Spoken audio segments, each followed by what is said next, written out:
आप सभी को जय मसीह की मेरे प्रिय भाई बहनों। आज इस वीडियो में हम बात करने वाले हैं बहुत महत्वपूर्ण है, हमें प्रार्थना कैसे करना है। क्योंकि हम जानते हैं हमारे जीवन में बहुत सारे दुख होती, बहुत सारी परेशानियां होती, बहुत सारी चिंताएं होती हैं, लेकिन हमें डरना नहीं है, हमें भयभीत नहीं होना है।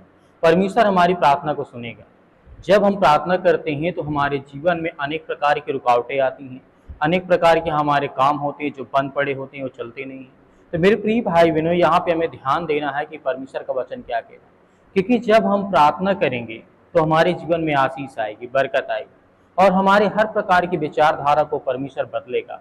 चाहे हम दुख में प्रार्थना करें, चाहे सुख में प्रार्थना करें, हमारी प्रार्थना का उत्तर कैसे मिलेगा, हमें जवाब कैसे मिलेगा।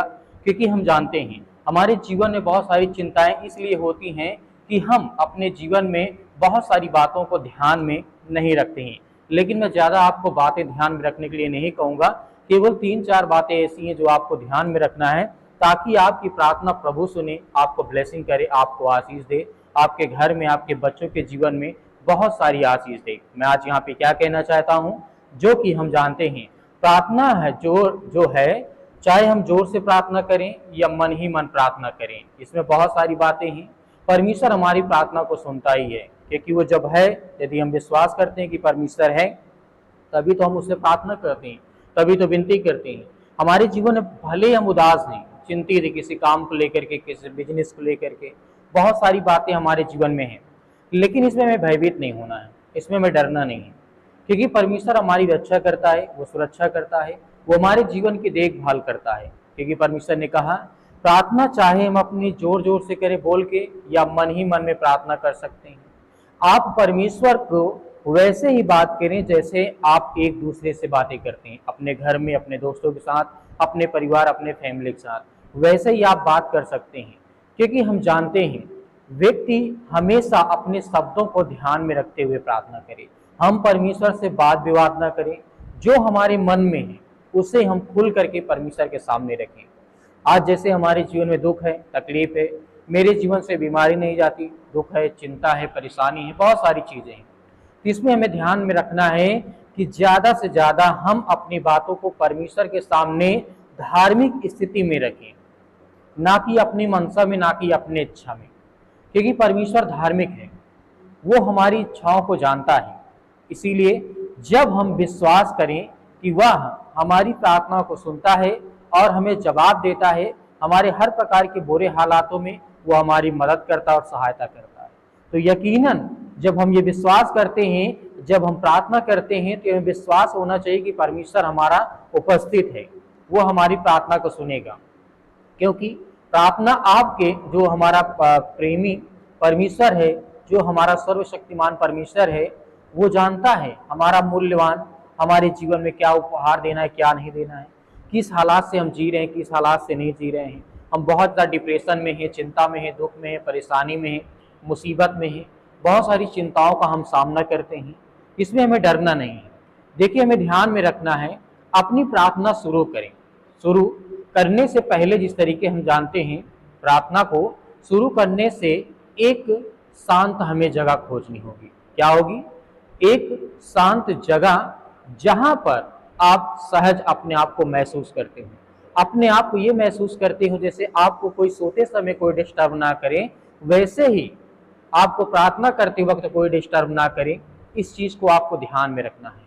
आगे जैसे हम बढ़ते हैं तो जानते हैं, जब हम अपने आप को सहज और अच्छा महसूस करते हैं और प्रार्थना शुरू करते हैं, उस समय एक अच्छा तरीका हमारे लिए होता है कि परमेश्वर को उसके नाम से हम पुकारा।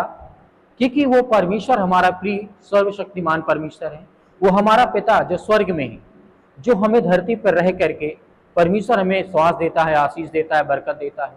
हमारी हर प्रकार की बुरे हालातों में परमेश्वर हमारी मदद करता है। तो हमें डरना नहीं है, यहाँ पे ध्यान में रखना है।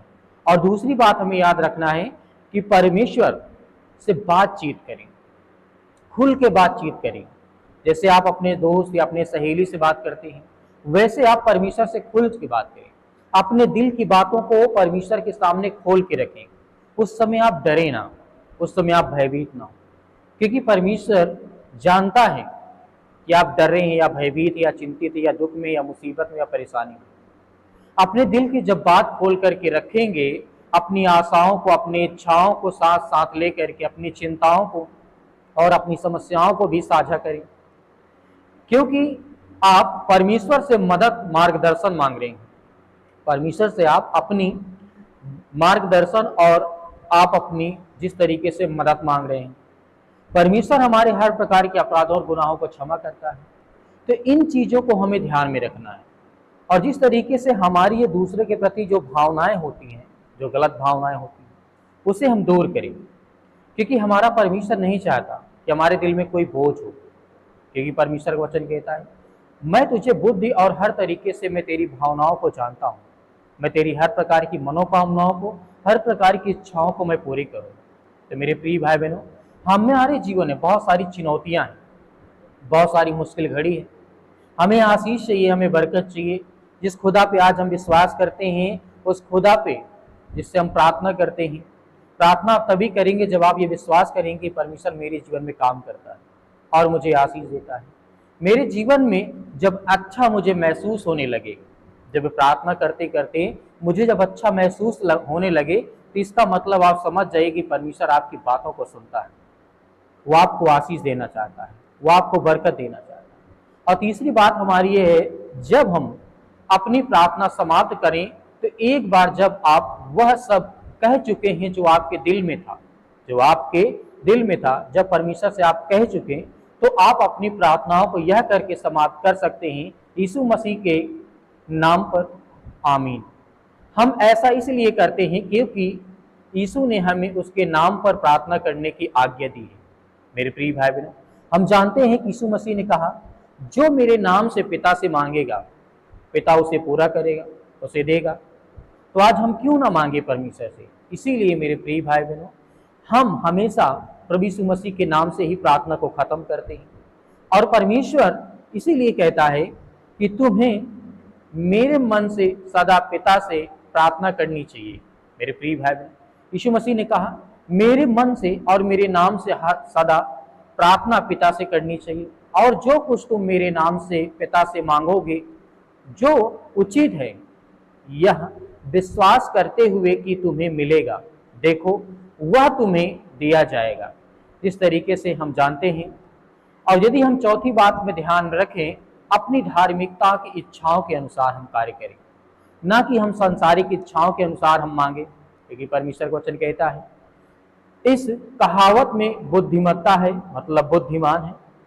और प्रार्थना ऐसे करो मानो सब कुछ प्रभु पर निर्भर है, फिर ऐसे काम करो मानो कुछ भी, जो भी आपके साथ है, जो भी प्रक्रिया में ही आप परमेश्वर के सामने शामिल करना चाहते हैं, कहना चाहते हैं, अपना मार्गदर्शन बताते हैं, अपने मार्गदर्शन की सहायता मांगते हैं, और परमेश्वर आपको देता है।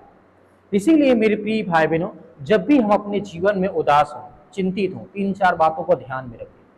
जिस तरीके से हम इन चीज़ों को जब ध्यान में रखेंगे, तो परमेश्वर हमारी प्रार्थना को सुनेगा।